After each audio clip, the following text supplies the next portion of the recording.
முத்தமிழ் முருகனுக்கு அரகரோகரா. இன்னைக்கு இந்த காணொளி பதிவுல நம்ம என்ன பார்க்க போறோம்னா, ஆலயத்தை இடமாற்றுவதாக இருந்தால் என்னென்ன எளிதான வழிமுறைகளில் நாம் கையாளலாம் என்பதை தெரிந்து கொள்வோம். அன்பர்ந்தடியார்களே, முதலில் எந்த ஆலயத்தை இடம் மாற்றுவதாக இருக்கின்றீர்களோ அந்த ஆலயத்தில் குடிகொண்டிருக்கின்ற அந்த தெய்வத்தினிடம் ஏன், எதற்காக, என்ன காரணத்திற்காக இடம் மாறுகின்றீர்கள் என்பதை சொல்லி அந்த தகவல்களை முறையிட்டு அந்த தெய்வத்தினிடம் புதிய இடத்திற்கு மாறுவதற்கு உண்டான சம்மதத்தை, உத்தரவை வாங்கி கொள்ள வேண்டும் என்பதை அடியார்கள் சிந்தையில் வைத்து கொள்ள வேண்டும்.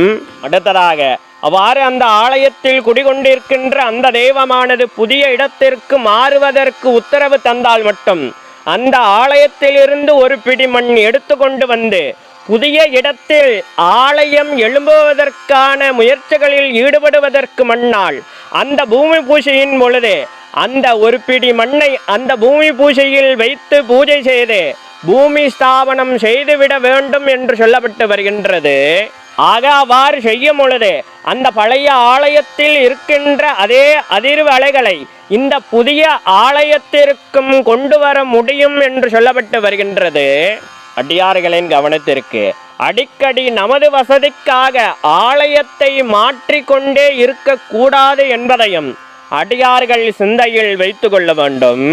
அடியார்களின் கவனத்திற்கு, நாம் எந்த இடத்தில் ஆலயம் எழுப்புவதாக இருந்தாலும் அந்த இடத்திற்கான பூமி சான்றிதழ்களை முறையாக நாம் பெற்று கொண்டுதான் ஆலயம் எழுப்பக்கூடிய அந்த கட்டுமான முயற்சியில் ஈடுபட வேண்டும் என்பதையும் அடியார்கள் சிந்தையில் வைத்து கொள்ள வேண்டும். அன்பர்ந்த அடியார்களே, மிக மிக வலிமையான காரணங்களால் தான் நாம் வழிபாடு செய்யக்கூடிய அந்த வழிபாட்டு ஸ்தலங்களை வேறொரு இடத்திற்கு மாற்றுகின்றோம். அதை தவிர மற்ற எந்த ஒரு காரணத்திற்காகவும் நாம் வழிபாடு செய்யக்கூடிய வழிபாட்டு ஸ்தலங்களை மாற்றக்கூடாது என்பதை சொல்லிக்கிட்டு மேலும் ஒரு இனிய பதிவில் நான் சந்திக்கின்றேன். இதுபோல் ஆன்மீக சார்ந்த ஏதேனும் சந்தேகங்கள் இருந்தாலும் கூட தயங்காமல் கமெண்ட் பாக்ஸில் தெரிவிங்க. அடியனுக்கு தெரிந்தால் கண்டிப்பாக உங்ககிட்ட காணொலி மூலமாக பகிர்ந்துக்கிறேன். நமது தமிழ் வேதம் 92 சேனலில் நிறைய ஆன்மீக சார்ந்த காணொலி பதிவுகள் தொடர்ந்து பதிவேற்றம் செய்து கொண்டே இருக்கிறோம். அதெல்லாம் இன்னும் பார்க்காத அடியார்கள் ஒரு முறை சென்று போய் பாருங்கள். உங்களுக்கு தேவைப்படும் தகவல்கள் அதிலேயும் இருக்கக்கூடும். அடியார்களின் வசதிக்காக பிளேலிஸ்டும் தயார் செய்து வைத்திருக்கின்றோம். சர்வம் முனீஸ்வரம், சகலமும் முனீஸ்வரம். நம சிவாய.